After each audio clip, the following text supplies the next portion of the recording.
All right, we're here with my brother from another mother, David Ortiz, fellow Dominican who this is Pete, by the way. I know you guys have Pete, met. what's up, man? How are you? You gotta leave large, man. Listen, that's my one thing that I can't do. That's true. It's coming, bro. This is a little guy. Keep on hanging out with me. Before we started, I asked you, I was like, people were trying to take away my Dominican status during the World Baseball Classic. I was like, if I get the blessing from David Ortiz that I'm an honorary Dominican, no one can take that away. Not even Christopher Columbus. No. Discovered the Dominican Republic. No. All right, so yes or no, honorary I Dominican. got you, baby. I got Thank you. I appreciate that. On the note of World Baseball Classic, how much were you taking in? I know that you were doing some coverage there. Mhm. How much were you taking in the World Baseball Classic? Man, I tell you what, I learned something new. And that is that Japan, sooner than later, it's going to be, I would say, baseball-wise, it's going to be at this level. Because Yeah. what I saw coming from Japan, I mean, just think about it. The best player on earth right now, what is he from? Japan. That tells you a lot. Yeah. It didn't come from the Dominican. It didn't come from the state. It came from Japan. And there's a reason why you saw Japan beating the U.S. They are getting it. Mm-hmm. Let me tell you, we had the best baseball on earth, and those guys they came in and competed against us and show us what they are capable of. So look out for what is coming from Japan in the next 5-10 years. We talked about this when I went down to your house. We did the 2-hour interview, and I brought this home run up. You hit a home run at the Tokyo Dome that was like 600 feet, and everyone watches that replay. But what people don't know was that was maybe less than a week after you guys won the World Series in 2004. So you win the World Series in 2004. They put you on a plane to Japan. You go play against like the Japanese All-Star team, and then you hit a baseball that essentially like went through the roof in the Tokyo Dome. Like, what would you? How big of a gap between the talent in Japan then, which obviously didn't seem very good, and to right now? Like, how big of a difference do you think it is? Well, to be honest, pitcher-wise, there is way more velocity now than what it used to be back then. Back then, pitchers were more of a trying to keep you off of balance, searching pitches, but I didn't really saw consistently 94, 95 back then, coming from over there. Now, you see guys, I saw this guy named Rocky Sasaki. Yeah, he throws 102. 102 miles an hour, dude. Yeah. And then you go from there to Ohtani, and their bullpen was 97 plus. So that impressed me a lot. Yeah. Yeah, it's completely different now. Yeah, And more velocity. More velocity, and this is something that I say. I probably can say that I might hit better in this era than my era because you would hit better now than you did then. Oh yeah. That's Why do you say that? Why? Because more velocity, less location. Yeah, that's true. And I used to hunt the guys that have issues locating their pitches. And I was a fastball hitter, so do you math. and they would ban the shift. Oh, that's right. Yeah. I forgot. Yeah. But I'm not saying that pitchers nowadays are worse than because I played the other day. I mean, I didn't play 20 years ago. You know what I'm saying? Like this era of pitcher today, it was the era that was walking in my last 5 years playing until now. Like my last 5 years playing, the guy was throwing 100 already. You know what I'm saying? But I figured that they have issues locating their pitches. More likely. More than the guy that was 93, 94, you know, their focus was, their go-go location was I don't know if you can look at it in numbers. I mean, time-wise. But I would say the guys, I mean, when you face a Ray Holiday, he was 95 up to probably 97 on his good day. But the way he's located his pitches, He's done. Miami Zena, you know, Roger Clemens, those guys. It was different. It was more location than because they know that letting pitchers on the play they were gonna have issues. Yeah. Tyler, How we doing? Hey. So, dude. We're battling a little bit. How we doing, David? How you doing? So the big debate during the World Baseball Classic was like, does it matter? Does it not matter? Is it exhibition? Guys were comparing it to the World Series, saying, you know, like a Randy Rosarena was like, that catch was a bigger moment than anything I ever did in the World Series. Trey Turner said it was a better environment. You've won 3 World Series. You played in the World Baseball Classic in 2006 when it was the first one. Winning in Boston is obviously different from winning somewhere else, but you obviously have a ton of pride with the Dominican Republic. So it's hard to say which one would mean more to you. I think it's like impossible to even put you in a spot to compare them, but how would you compare winning in the World Baseball Classic for the Dominican Republic to winning a World Series with the Red Sox?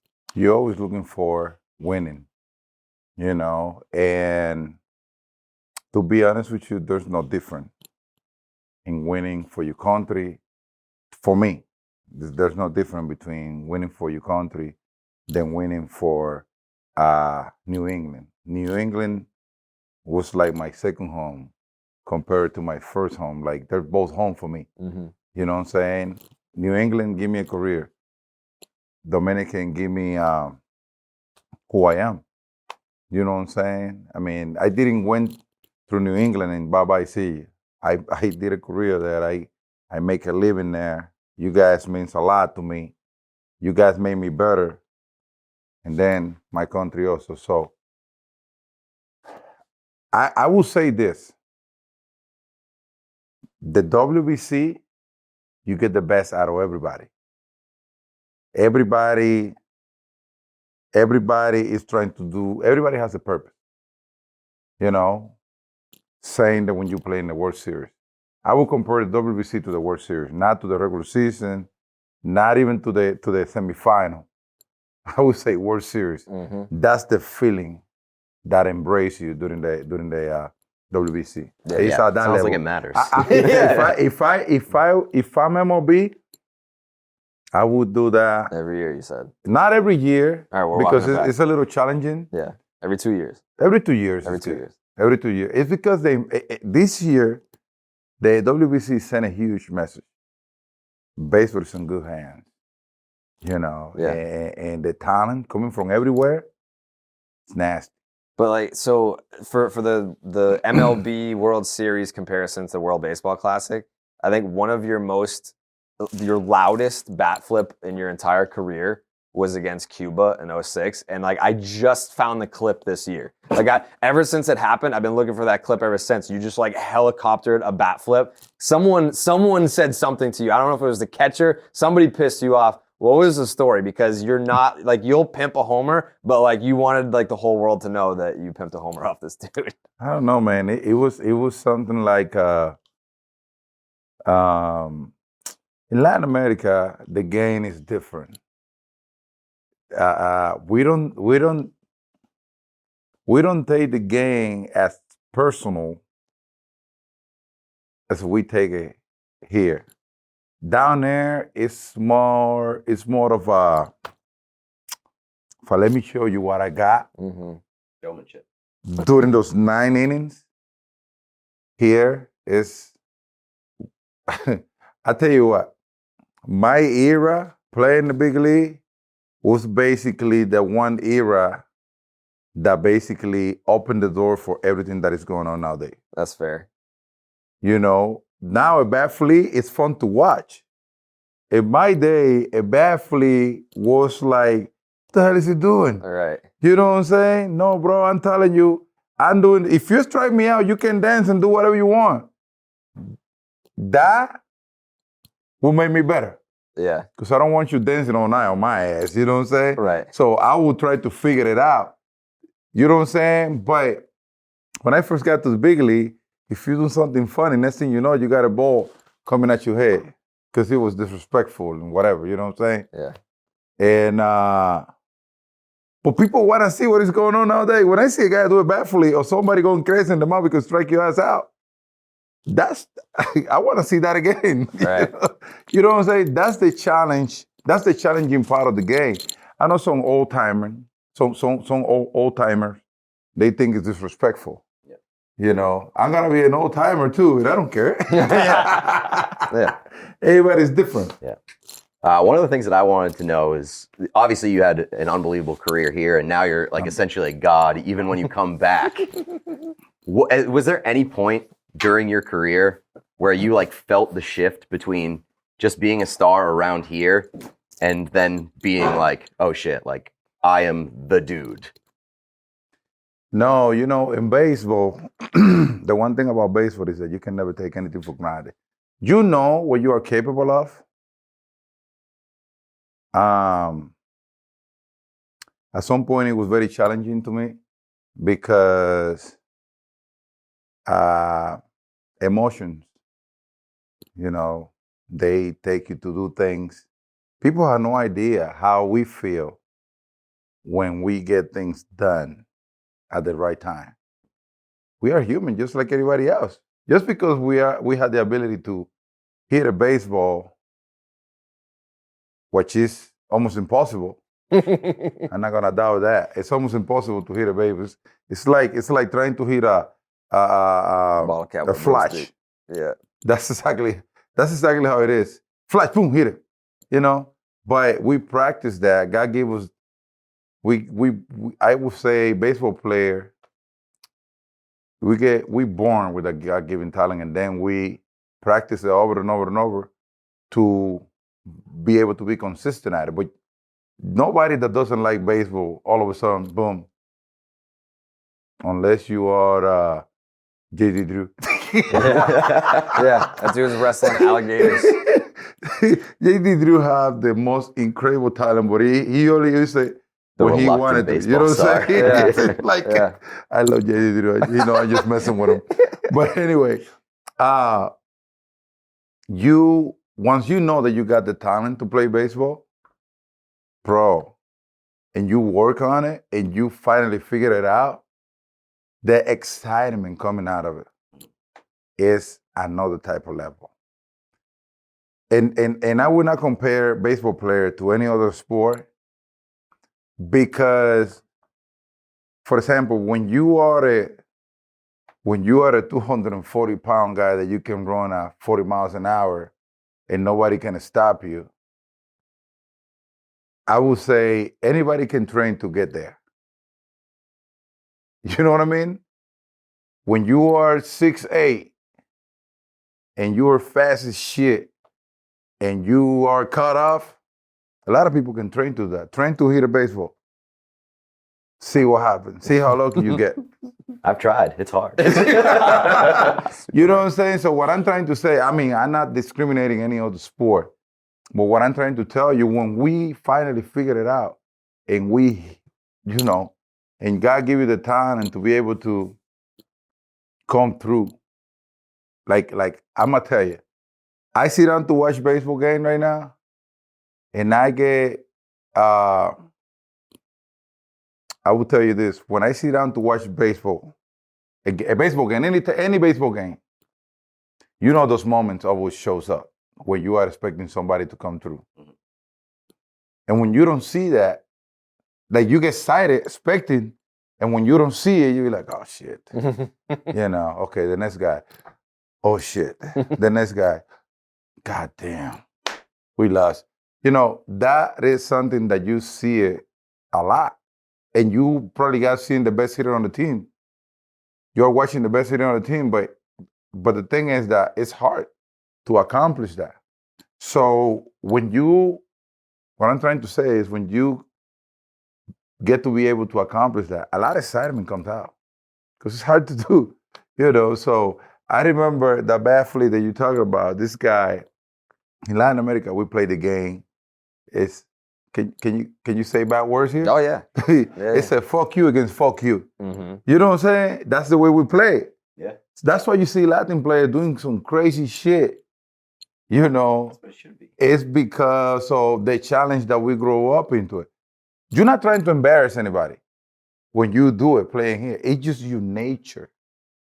It is your nature. I'm serious. Like some people take it personal. Some people be like, no. We grow up into that environment. And when those emotions pop, it's hard to hide it. You know, it's like if you grow up eating cereal every day and you go to Jamaica, what's the first thing you're gonna ask for? Can I have some cereal? You know what I'm saying? Because you grow up into it. That's exactly how it goes. So during that at bat, that guy threw me a couple of pitches, and when he got me I think he threw me like in a split finger, second strike, and I swung and missed it. And when the catcher gave me the ball back, he was like, "You ain't with Papi, let's fucking go." Like, come on. That's how we played the game back then. Yeah. When I saw that shit, I went like, "Oh shit." She just wake up that monster. Come on, man. I need it. Yeah. I needed it. Like when he did that, I was like, oh shit, yeah. It was David Ortiz. Now it's Big Papi hitting. Let's go. Mm-hmm. And then he tried to sneak that fastball me. I hit that shit out of the stadium, by the way. Nobody got that baseball. I hit it. That It was honestly disappeared. disrespectful. Yeah. And then what's next? Emotions.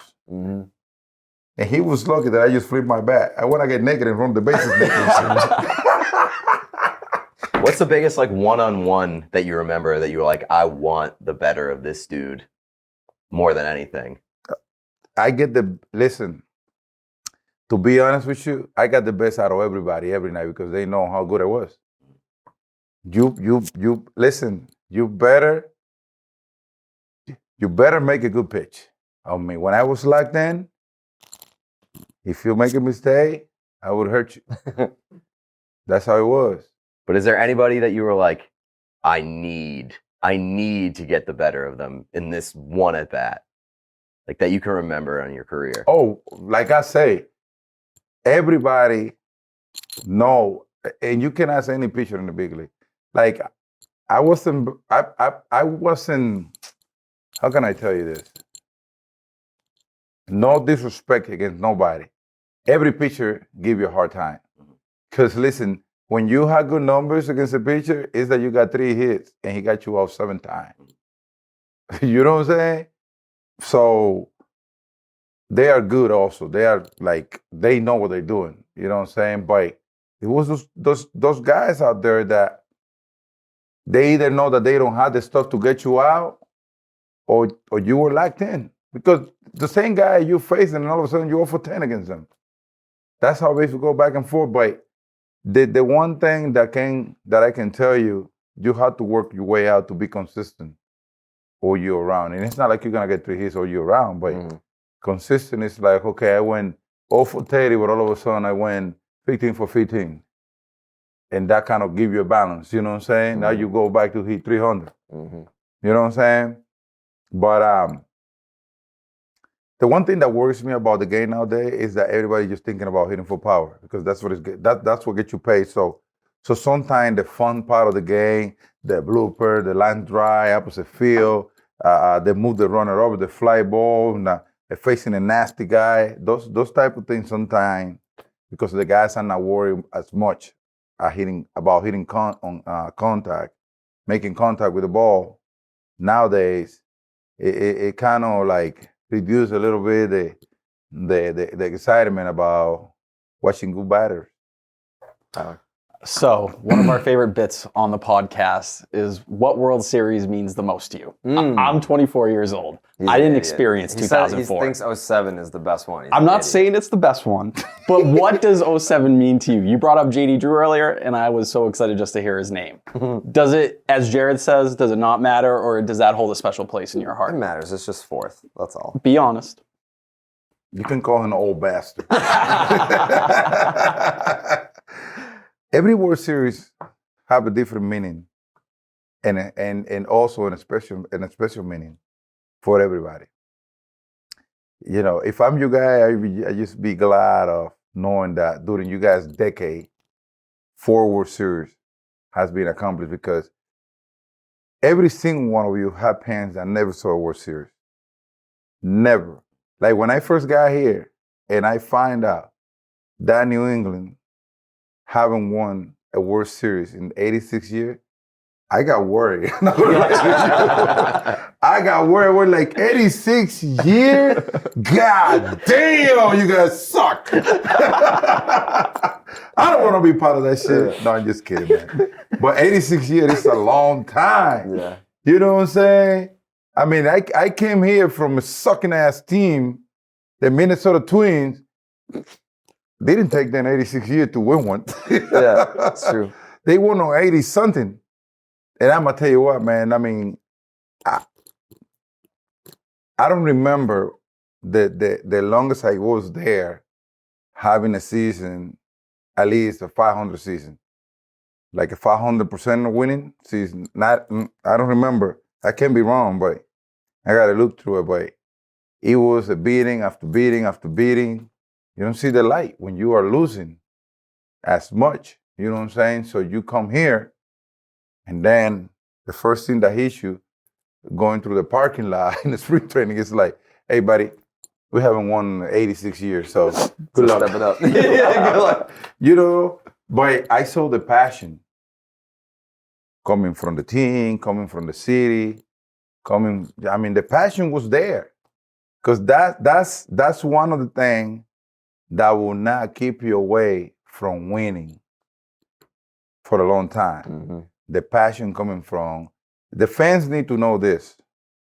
The more passionate that you get about your team and the more you support your team, the better chance you have of winning a World Series. If you don't believe me, the Cubs. Mm-hmm. Who in the hell thought that the Cubs was going to win a World Series? What year was? 1908 was their last Yeah, how long was the wait? 100, it was 108 years. Okay, but guess what happened with the fans for the Cubs? It was a sold out every day. Yeah. Yeah, okay, we know you guys suck, but we're gonna come to the field and get fucked up. Have fun. Clap for whatever get a hit. Fuck it. Yeah. That's how it was. Yeah. That's how it was. And all of a sudden, what happened? They start putting good things together. You know, it happens. When people, I remember, let's say during my boy Sammy Sosa time, it was a sold out. They know they were going to lose, but the fans never give up. Mm-hmm. And that forced the owners to get a better ball club, the players to get better, because you're going to have people watching you every day. It's like when you don't have no one coming to the field to watch you. You don't really care. That was Minnesota days. Yeah. Yeah. You only got your family out there watching you. 5,000 fans per night. Right. You know what I'm saying? What motivation you have? Right. Yeah. You know what I'm saying? Yeah.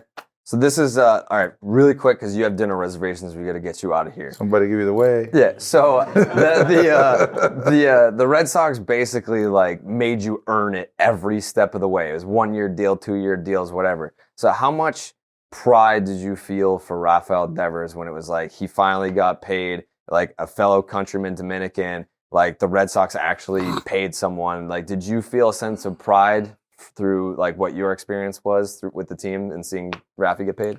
Well, times are different, you know. Of course, there's guy before me that they deserve to get paid also, and they, you know, they had to adjust themselves to the time.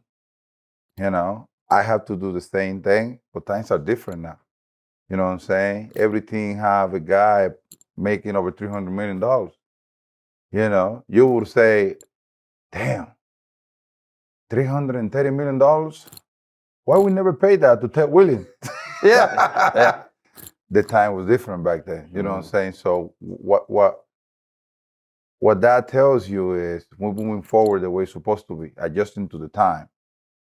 Dever, when I watch him play, I think of me. He might be the only player that have been through the Red Sox since my era and after that I can think of myself.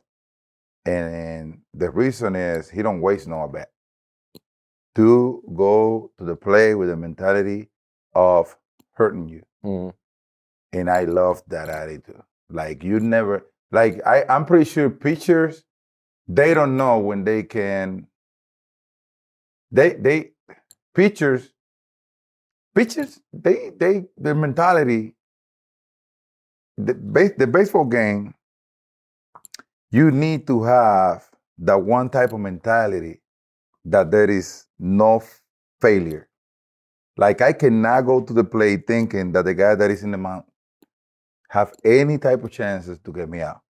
If I doubt myself for 1% out of the 100%, I had 99% chances of being of being out.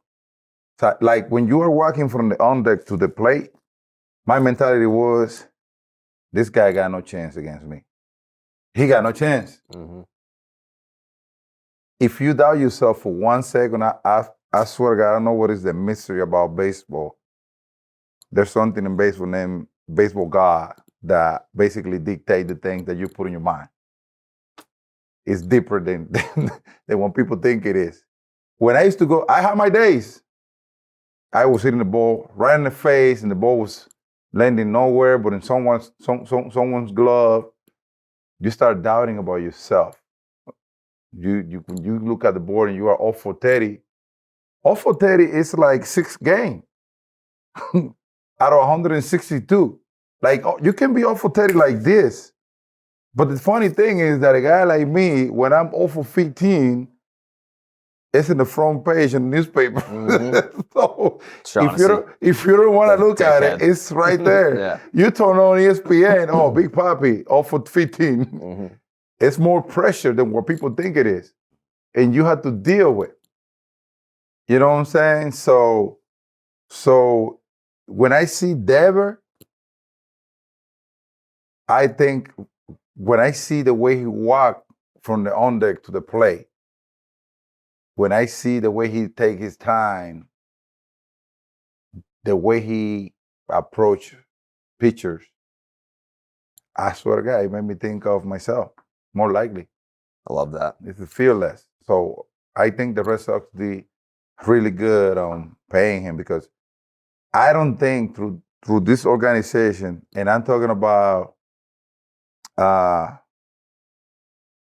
my time and above into today, I don't think there is a better player that can deserve a contract like that than him. You give me one. Soto, the other guy that you compare yourself to. No, but he had never come through this organization. Well, I'm saying, yeah, not that's come through here, but like, yeah, I'm talking about every player. Go back to 2003, all the way until now. Besides Manny crazy ass, you tell me another player that you think you can pay that type of money in this organization. Mookie. Well, yes. Yeah. I forgot about that. Yeah, he's pretty good. Yeah. Pretty dang good. But he got that contract, by the way. He got paid. Yeah, okay, he got paid. Thank you. He got paid. All right, we need to get you to dinner. Thank you so much for taking the time. Next time, let's go on a vacation to the DR. I want to break myself in first time at the DR, get the David Ortiz tour. Come on, man. I Let's got you, baby. All right, done deal. Thank you. Love you, brother. Love you too.